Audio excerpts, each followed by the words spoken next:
Bom, boa noite a todos, sejam todos bem-vindos. Vamos iniciar os nossos estudos hoje, agradecendo a Deus, a Jesus, ao Frei Fabiano, aos irmãos que nos cercam, por mais esta oportunidade. Pai nosso, que estais nos céus, santificado seja o vosso nome. Venha a nós o teu reino, seja feita a tua vontade, assim na terra como no céu. O nosso de cada dia nos dai hoje. Perdoa as nossas dívidas, assim como perdoamos aos nossos devedores.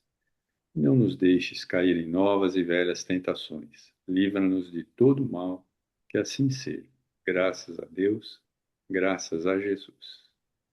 Bom, vamos pegar aqui o Evangelho segundo o Espiritismo.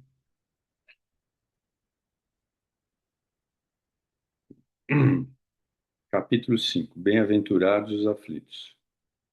Se fosse um homem de bem, teria morrido. Dizeis frequentemente, falando de um homem mau, que escapa de um perigo. Se fosse um homem de bem, teria morrido. Pois bem, dizendo isto, estais com a verdade, porque efetivamente ocorre que muitas vezes Deus dá a um espírito, jovem ainda, nos caminhos do progresso, uma prova mais longa do que a de um bom, que receberá, em recompensa do seu mérito, o favor de sua prova que seja mais curta quanto possível, né? Então, aqui está uma verdade incontestável, né?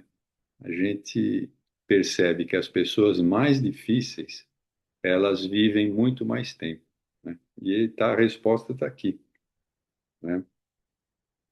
Porque Deus dá uma prova mais longa para aquele que é mais difícil para ver se ele se recupera.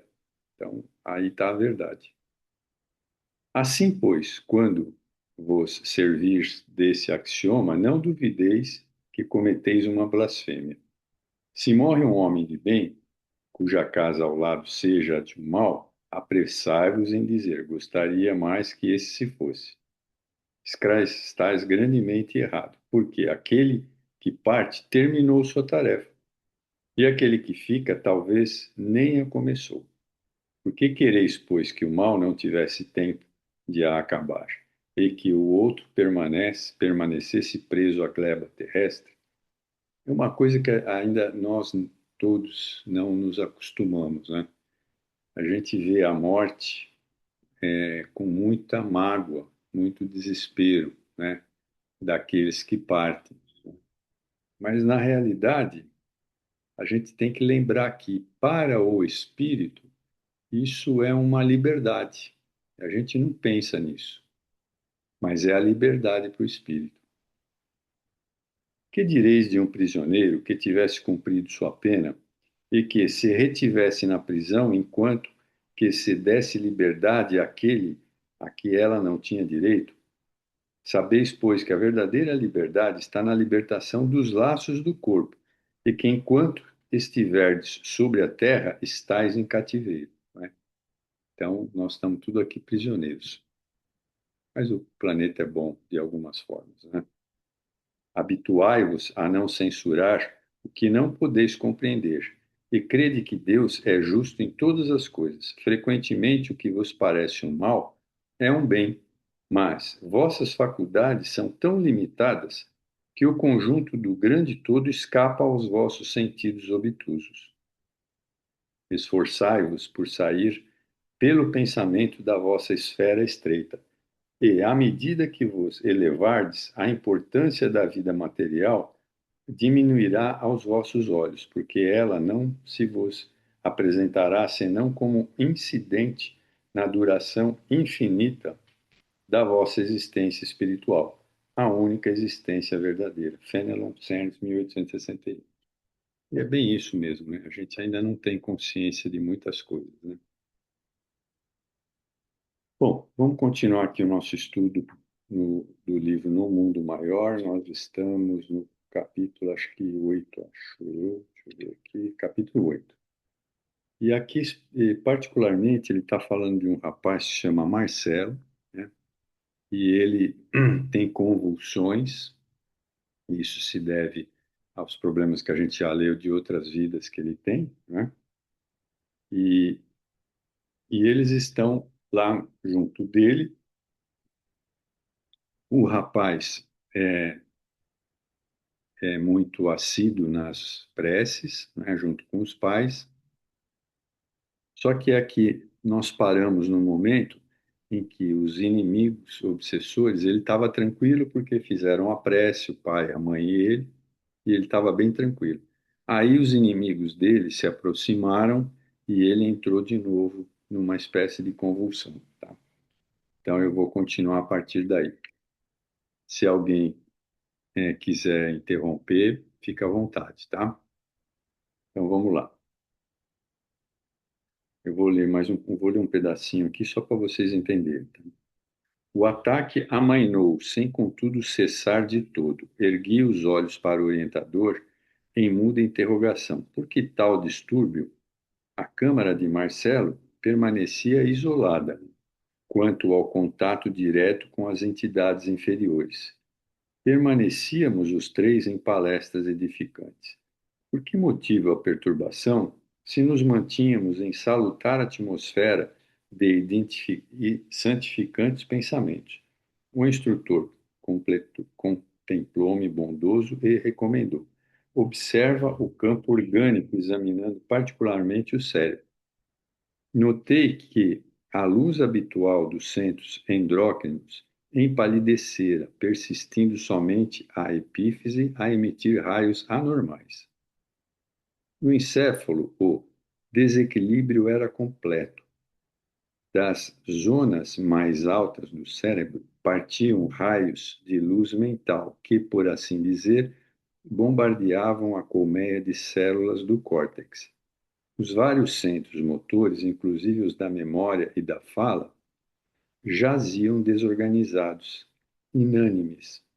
Esses raios anormais penetravam as camadas mais profundas do cérebro, perturbando as vias do equilíbrio e destrambelhando a tensão muscular. Determinavam estranhas transformações nos neurônios e emergiam no sistema nervoso cinzento, anulando a atividade das fibras. Via-se totalmente inibido o delicado aparelho encefálico. As zonas motoras, açoitadas pelas faíscas mentais, perdiam a ordem, a disciplina, o autodomínio, por fim cedendo baldas de energia.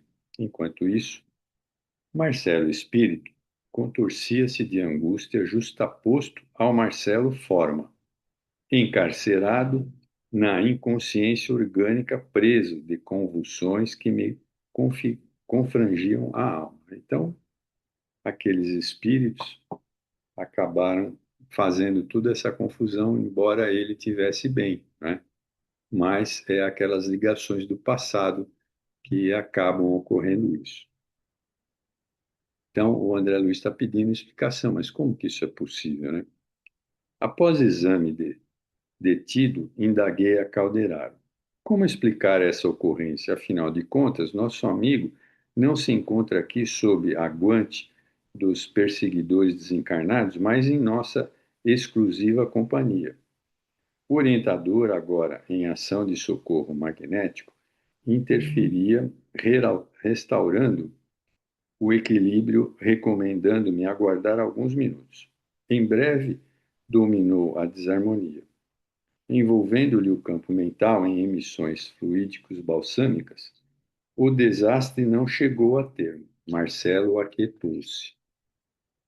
Refez-se a atividade cerebral, qual praça em tumulto logo descongestionada. As células nervosas retomaram sua atividade, normalizaram-se as vias do tráfego, o sistema endócrino regressou à regularidade, as redes. Opa, tá querendo entrar aqui, eu estou bobeando. Regularidade, as redes de estímulos restabeleceram os serviços costumeiros. Marcelo, desapontado e abatido, caiu em profundo sono, pois Calderaro estendeu comoventemente, entendeu comoventemente proporcionar-lhe maior repouso, não lhe permitindo a retirada em corpo perispiritual nos primeiros minutos de paz que se sucederam à forte crise. Observando o rapaz no conchego do leito, o instrutor fitou-me benéfico e perguntou: Lembras-te dos reflexos condicionados de Pavlov? Como não, recordava-me, sim, da famosa experiência com cães aplicadas a fenômenos outros? Pois bem, prosseguiu Calderaro bondoso, no caso de Marcelo, verifica-se em consonância com os mesmos princípios. Em existências passadas, errou em múltiplos modos, e o remorso, imperiosa força a serviço da divina lei, guardou-lhe a consciência, qual sentinela vigilante, entregando-o aos seus inimigos nos planos inferiores e conduzindo-o à colheita de espinhos que semeara, logo após a perda do vaso físico, num dos seus períodos mais intensos de queda espiritual.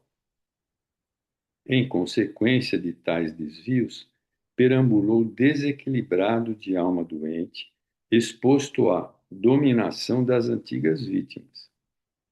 Desarranjou os centros perispirituais, enfermando-os por muito tempo.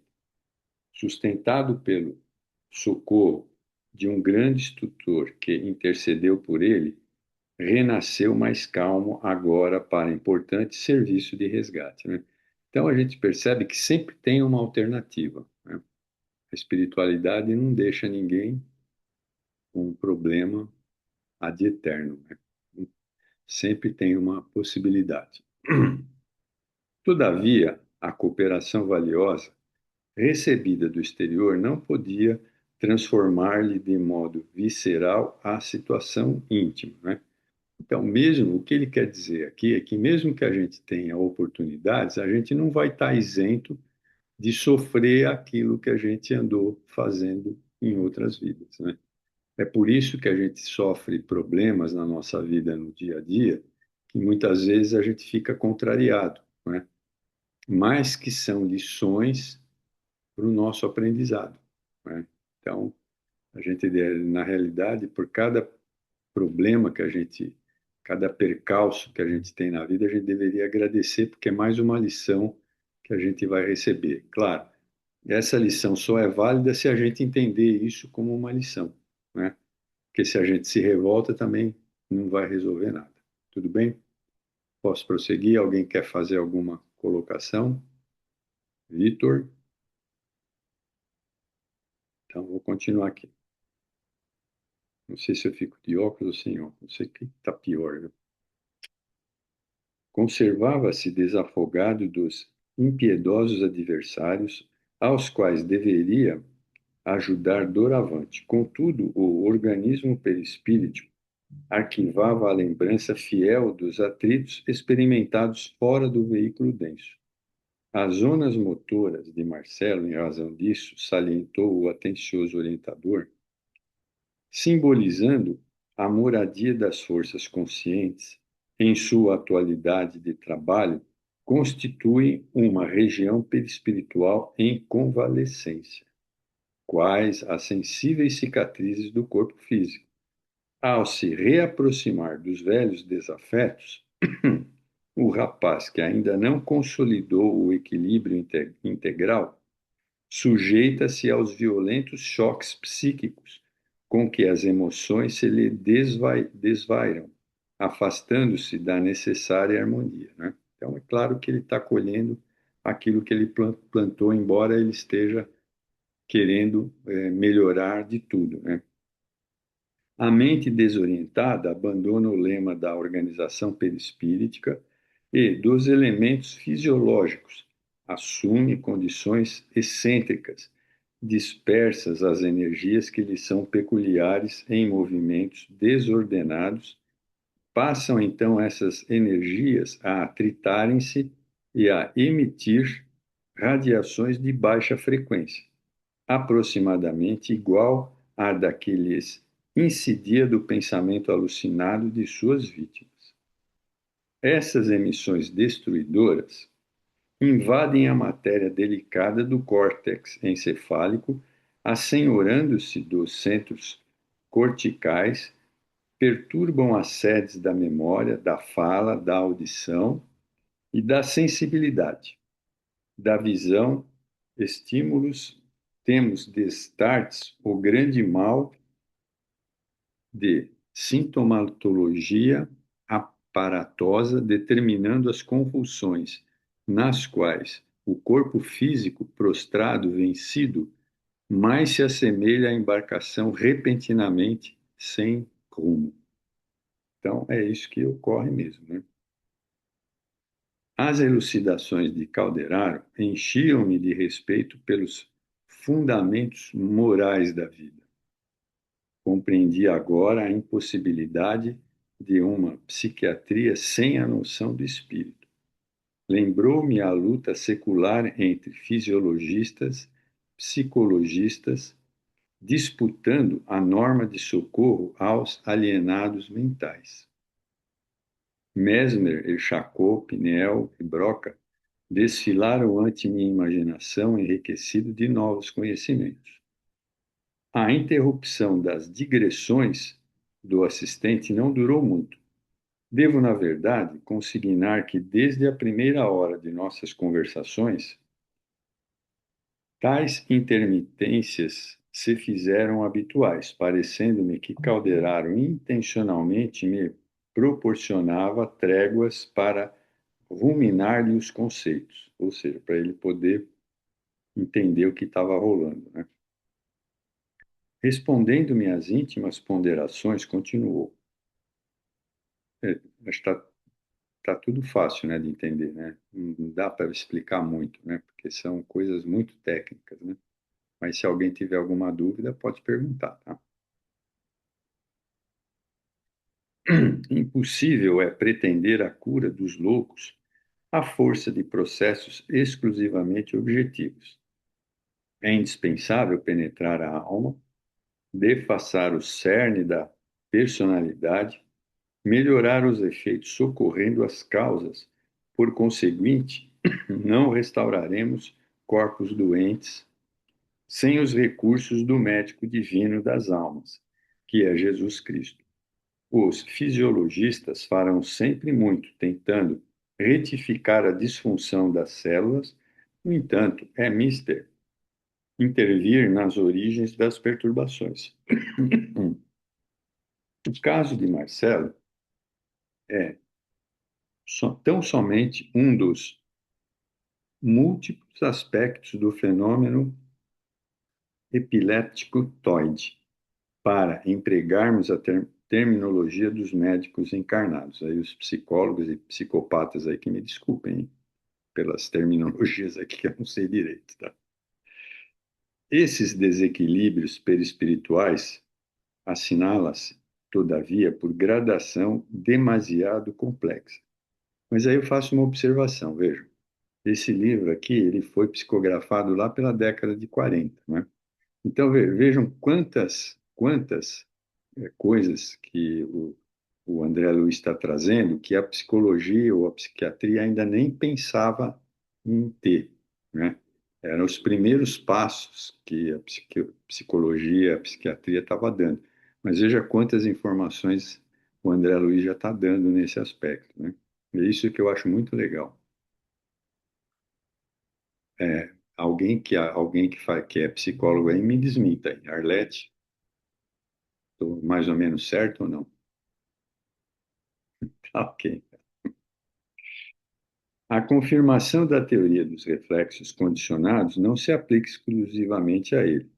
Temos milhões de pessoas irascíveis que, pelo hábito de se encolerizarem facilmente, viciam os centros nervosos fundamentais pelos excessos da mente sem disciplina, convertendo-se em portadores de pequeno mal, em dementes precoces e neurastênicos de tipos diversos ou em doentes de franjas epiléticas que andam por aí submetidos à hipoglicemia insulínica ou ao metrazol, enquanto isso os serem educados mentalmente para a correção das próprias atitudes internas no ramerrão da vida lhes seria tratamento mais eficiente e adequado, pois regenerativo e substancial, né? Então, quer dizer, existem as pessoas que são irracíveis mesmo, né? Aquelas pessoas nervosinhas sempre, também isso vai afetando as condições psicológicas da pessoa, né? Então, nada como ter calma, né? Então, vamos lá. Enunciando tais verdades, não subestimamos os ministérios das psiquiatrias abnegadas que consomem a existência na dedicação aos semelhantes, nem avançamos que todos os doentes, sem exceção, possam dispensar o concurso dos choques renovadores, tão necessários a muita gente como ducha para os nervos empoeirados. Desejamos apenas salientar que o homem, pela sua conduta, pode vigorar a própria alma ou lesá-la, né? Então é bem isso, né? A gente mesmo pode fazer isso. Caráter altruísta que aprendeu a sacrificar-se para o bem de todos está engrandecendo os celeiros de si mesmo em plena eternidade. O homicida, esparzindo a morte e a sombra em suas cercanias, estabelece o império do sofrimento e da treva no próprio íntimo. Ao topar com irmãos nossos sob domínio das lesões perispíriticas, consequências vivas dos seus atos, exarados pela justiça universal, é indispensável para assisti-los com êxito, remontar às origens das perturbações que o molestam. Isto se fará não a golpes verbalísticos de psicanálise, mas socorrendo-os com a força da fraternidade e do amor, a fim de que logrem a imprescindível compreensão com que se modifiquem, reajustando as próprias forças, né? Então, é isso aí, né? Cada um é que sabe o que está fazendo para ficar bem ou mal, né? Tudo bem? Alguém está tudo em ordem aí? Ninguém quer fazer nenhuma? Acho que não, né? Se alguém quiser, é só perguntar, tá? Nesse instante, observando que Marcelo se reerguia, o instrutor interrompeu-se nas elucidações e convidou-o a vir ter conosco novamente, ou seja, ele vai tirar ele do corpo físico, tá? O rapaz abraçou-nos comovido. Então disse, fitando humildemente Calderado: fraquejei e caí. Oh, não! Exclamou o orientador, afagando. Não te sintas em queda. Estás ainda em tratamento e não podemos esquecer a realidade. Teu esforço é admirável, entretanto, há que aguardar a contribuição do tempo.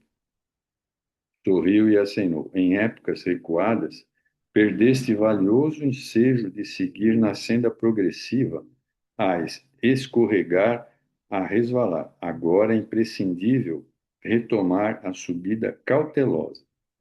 O pássaro de asas débeis não pode abusar do voo. O jovem cobrou esperanças novas e, contemplando Calderaro, reconhecidamente inquiriu: acredita que o meu benfeitor que devo optar pelo uso de hipnóticos? Não, hipo, hiponóticos.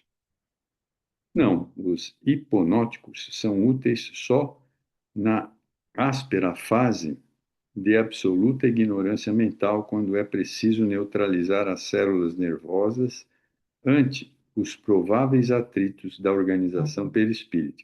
Em teu caso, Marcelo, para a tua consciência que já acordou na espiritualidade superior, o remédio mais eficaz consiste na fé positiva, na autoconfiança, no trabalho digno em pensamentos enobrecedores.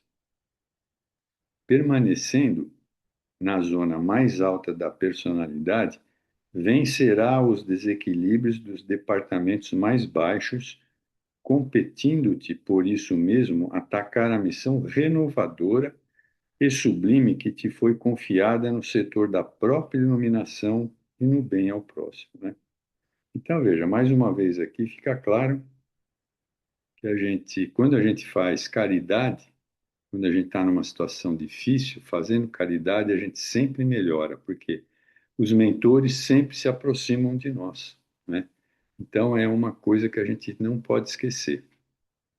Não que isso seja uma barganha, porque no começo a gente começa a fazer caridade, é meio complicado, meio difícil, e tal, mas aí à medida que a gente começa a fazer, a gente percebe que, não, puxa, aquilo me deixa tão bem que vale a pena continuar fazendo.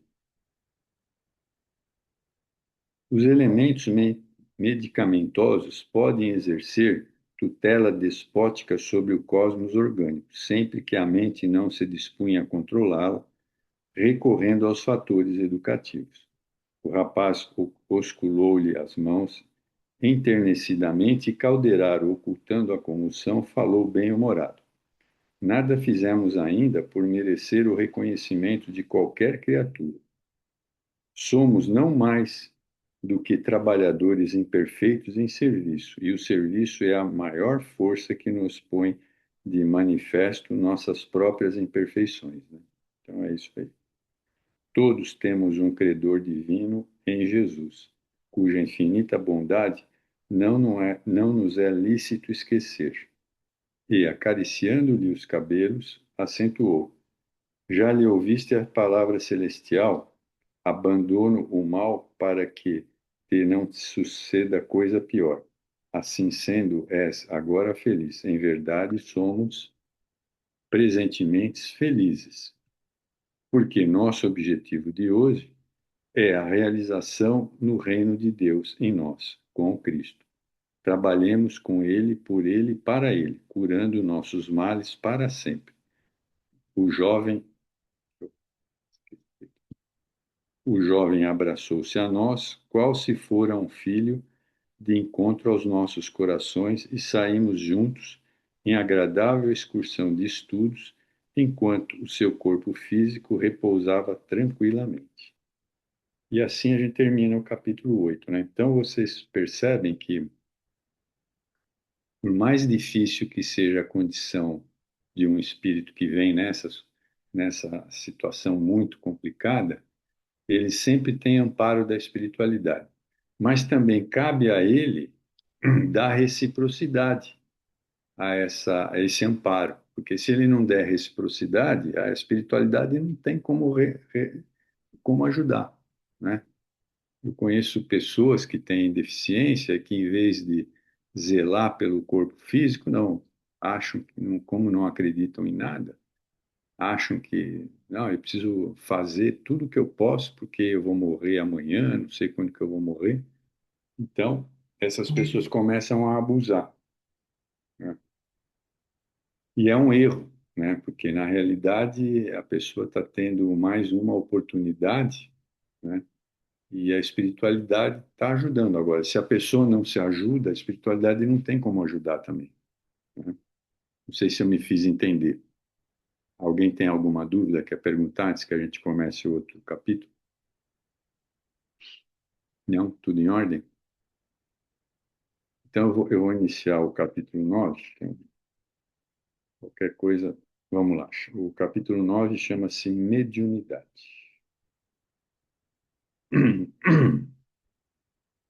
Sobremodo interessado no expressivo caso de Marcelo, apresentei a Calderaro, no dia seguinte, certas questões que fortemente me preocupavam. Os reflexos condicionados não se aplicariam igualmente a diversos fenômenos medianímicos?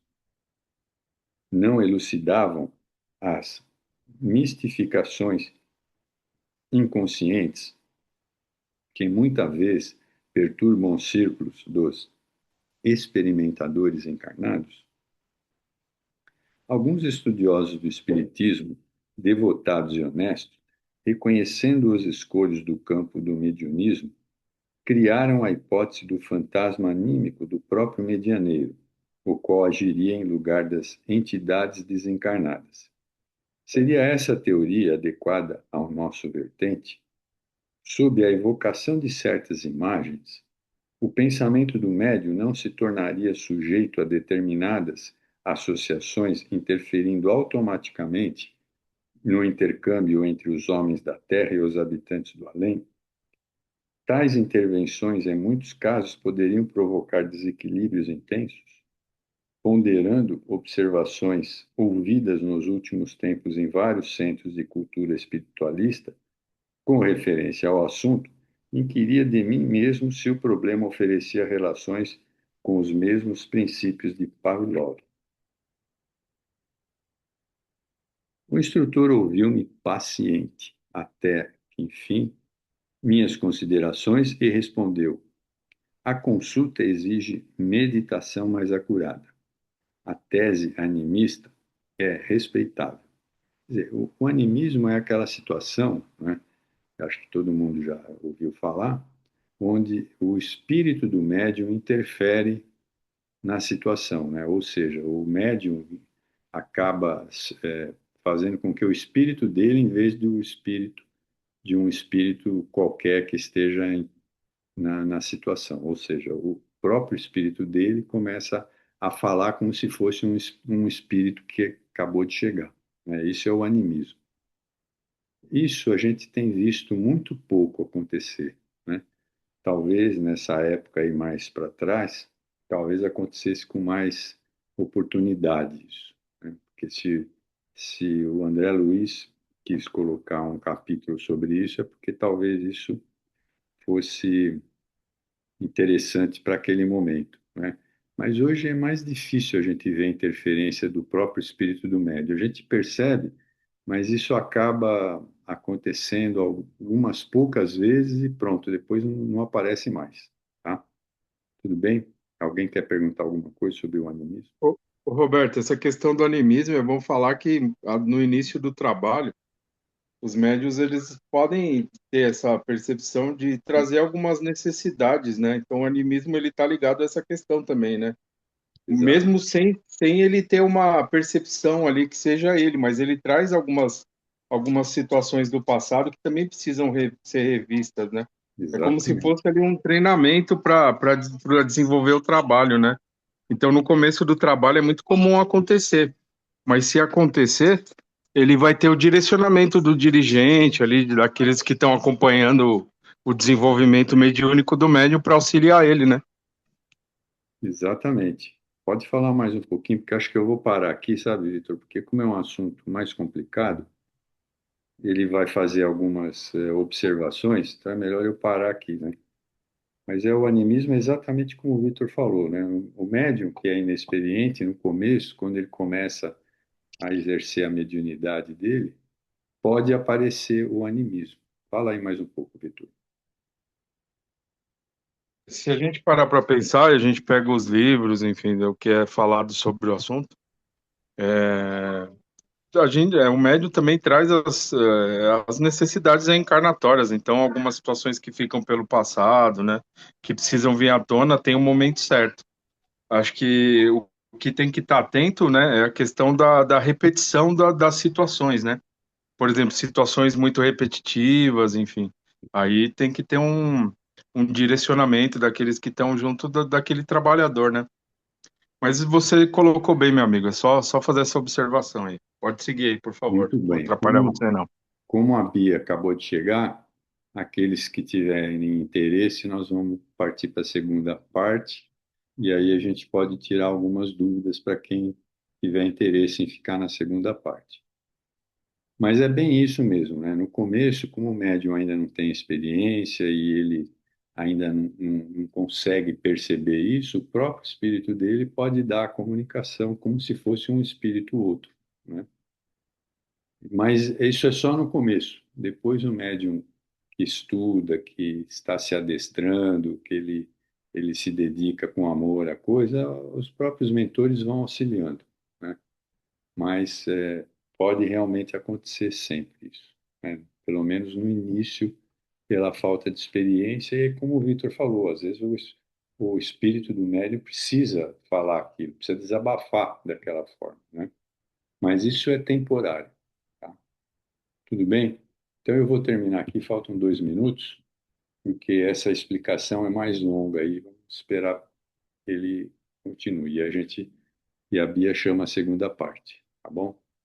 Então, eu vou agradecer a todos pela participação, pedindo a Deus e a Jesus, que proteja cada um de nós e que possamos continuar a nossa jornada terrena. Pai nosso que estais nos céus, santificado seja o vosso nome.